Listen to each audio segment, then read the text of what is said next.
O, tapos may mga anak ka na binata na, may nagpakilala na ng girlfriend. O, anong nangyari? Sabi ko na sa panganay ko, Sika, ako dali mo ako dito pakilala. Magaling pa ng kabanatuan yun. Yung minsan doon pa sa Fairview pa. Sige ka ako pakilala mo, meron siyang pinakilala sa akin. Tapos mas Pinagluto mo? Si ano, may pagkain mo sa bahay. Tapos nag-bless. Tapos parang feeling ko, parang nakita ko sa sarili ko, mapagkilatis ako. Pag dinibet sa unang ano ko, Ba't ano ba unang kilatis mo? gusto ko magalang. Ay, nag-bless naman eh. Kaya nag-bless. Gusto ko yung Makikian. maganda gusto ko. Ayun, ganun gusto ko maganda. Ganun din ba gusto mo sa ano mo, sa manugang mo, Mars? Ay, hello po, tita. Hello. Ganun. Tapos nasundan pa yon, bumalik ba? Hindi na bumalik. Iba na naman, sabi na naman, iba na naman, meron na naman ako girlfriend. Iba na Sa naman. cellphone naman, cellphone. Happy New Year ba? Merry Christmas. Pero pinapakita naman niya sa'yo. Pinakikita naman sa akin. Tapos. Open naman sila, kaya lang. Siguro yung papanik mismo sa bahay. Kasi sabi ko, pag pangit siya, papanik ka dito. Natakot. Si Annabel Raw. Hello, si ano? Annabel. Ay, ako hindi Annabel. Ano? Ano ka?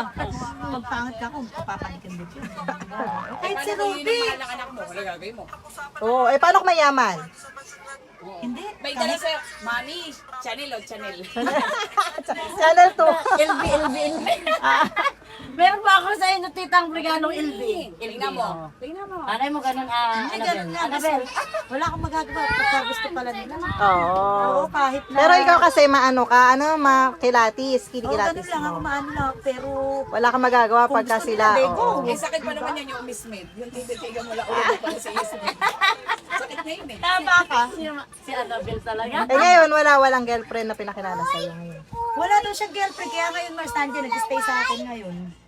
Wala eh. Ilan taon na ba yun? Panganay mo? 17?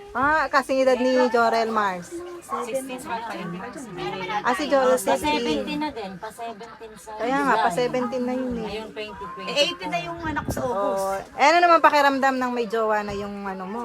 Oo nga. Ayun. Annabel Rama 2. Ay, dahil si Carmina na lang.